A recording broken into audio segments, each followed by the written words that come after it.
We here at the Sports History Network proudly partner with 26 podcasts, all revolving around the history of sports.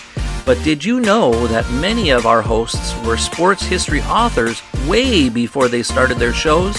It's true. We've got Joe Ziemba, host of When Football Was Football, Joe Zagurski, host of Pro Football in the 1970s, Mark Morthier, host of Yesterday's Sports, Tommy Phillips, host of Lombardi Memories, and Scott Adamson, co-host of From the 55-Yard Line. All these authors have many books for you to choose from. To check them out, go to our website at sportshistorynetwork.com/sportshistorybooks. Pick up your copy today. Soundtrack provided by Kevin MacLeod of filmmusic.io. The concept of getting football officials wider on the field has really paid dividends to better, safer officiating on the gridiron for the last 30 or 40 years. Listen in on this episode for the evolution of the wing officials' pre-snap position coming up in just a moment.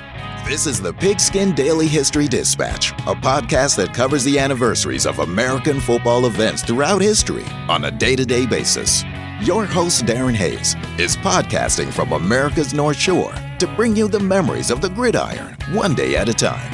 So as we come out of the tunnel of the Sports History Network, let's take the field and go no huddle through the portal of positive gridiron history with pigskindispatch.com.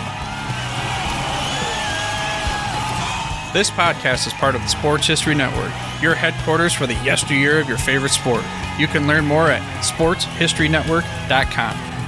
Hello, my football friends. This is Darren Hayes of pigskindispatch.com. Welcome once again to the Pigpen, your portal to positive football history.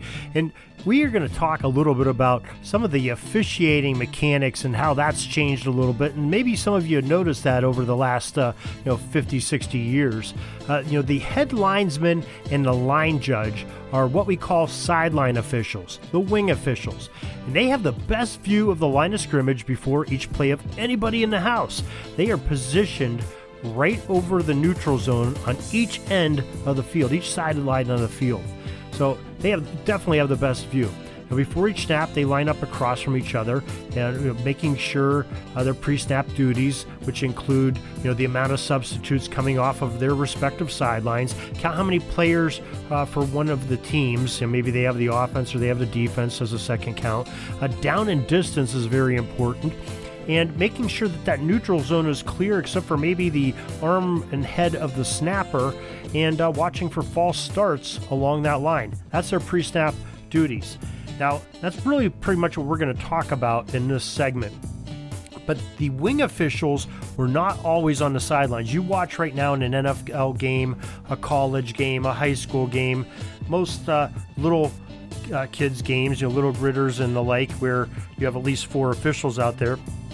Those 2 wing officials, the head linesman and the line judge, will probably be off of the sideline, be in the white paint outside the lines.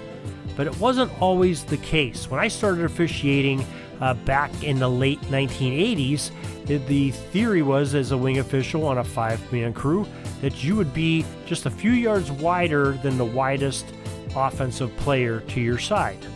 So in many cases, you might be out at the numbers or the almost the hash marks sometimes, but offenses were much different in high school then. They were pretty much the 3 yards in a cloud of dust. Everything was run. They weren't running spread formations and shotguns and things like that very often, but they did do it. And there was times where officials on games I was working would be caught in the middle, and they would have players outside of them running down the sideline, and they're caught inside. Very difficult to officiate the sideline from there, see if somebody steps out of bounds. Plus, it's not safe. Players have pads, officials do not, and guess who wins that war when there's a collision?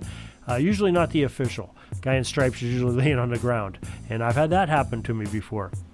So, we have a great photograph from 1958 Pitt Panther game against, I'm not even sure who they're playing. They're Penn State on November 27th, 1958. And there's a picture of an official, and he is, that ball's probably about the 3-yard line. Maybe it's an extra point play or something. Pitt has the ball. And the official, you see his rear end, he's down on his knees, kicking an extra point. and the official is almost into the hash marks. He's probably about 3 or 4 yards outside the hash marks, with a red flag sticking out of his pocket. Remember, those flags didn't turn yellow for a few more years later, maybe the next decade, I think, in college. They one time were that red color. And just an interesting look of an official out on the field with the white knickers on pigskindispatch.com. And it just goes to show you, now the philosophy sort of changed, at least in high school up in northwestern Pennsylvania. They started having us put our toes on the sideline probably right around early 1990s, if I remember correctly. And it was quite a theory change and an evolution. And one of the things that they always told us, and it's true, if I want you right now, take your hand and put 2 fingers up and put them right so they're just above the point, right outside the point of your nose, and see how many fingers you can count with 2 fingers. Now take it and put it further away from you.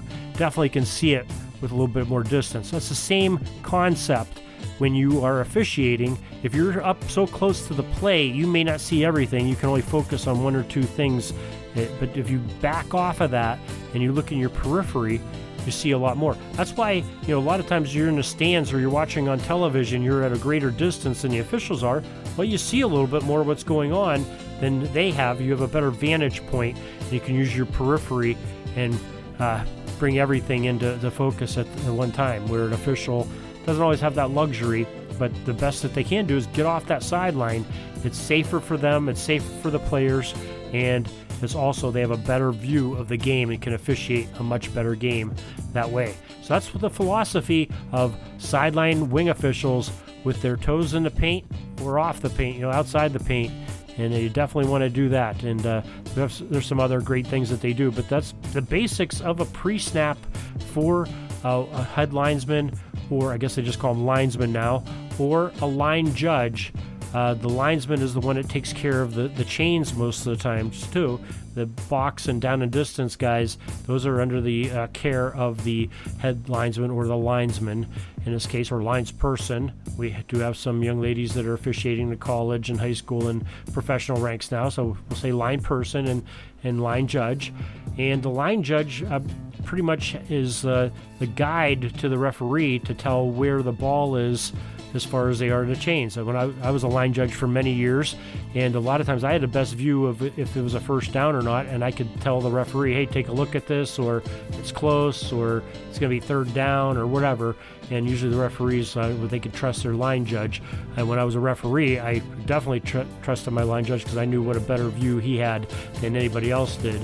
Could see right away by looking right over at those chains. So just a little bit of tidbits from the officials, just showing them a little bit of love, and maybe it's something else you can take a look at as you're watching games this fall. See where those officials are, and if they're wide and outside the sidelines.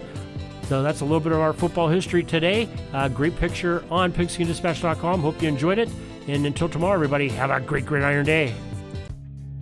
That's all the football history we have today, folks. Join us back tomorrow for more of your football history. We invite you to check out our website, pigskindispatch.com, not only to see the daily football history, but to experience positive football with our many articles on the good people of the game, as well as our own football comic strip, Cleat Marks Comics. Pigskindispatch.com is also on social media outlets, Facebook, Twitter, Instagram, and don't forget the Pigskin Dispatch YouTube channel to get all of your positive football news and history. Special thanks to the talents of Mike and Jean Monroe, as well as Jason Neff, for letting us use their music during our podcast. This podcast is part of the Sports History Network, your headquarters for the yesteryear of your favorite sport. You can learn more at sportshistorynetwork.com.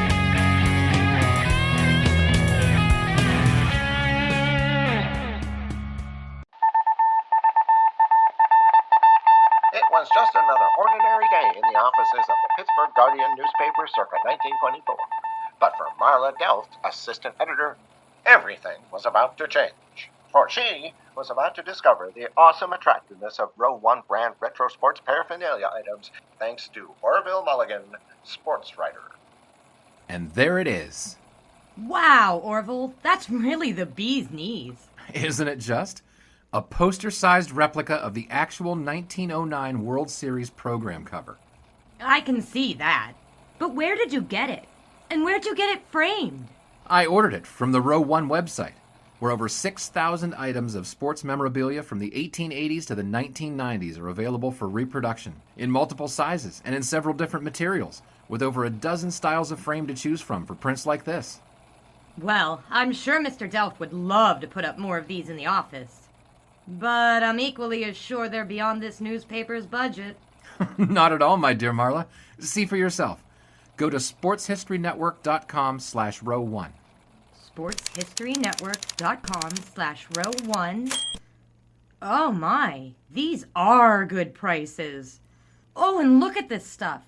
Oklahoma-Nebraska football, college basketball art, Michael Jordan items. And so it retro was that sports Marla Delft advertisement discovered the placards. splendiferous magic of Row 1 sports memorabilia, arts, and prints. You can too by visiting sportshistorynetwork.com/row1. That's ROW1 today for access to the full Row 1 catalog of gallery prints and gifts like t-shirts, long-sleeve shirts, telephone cases, coffee mugs, blankets, pillows, towels, and even shower curtains.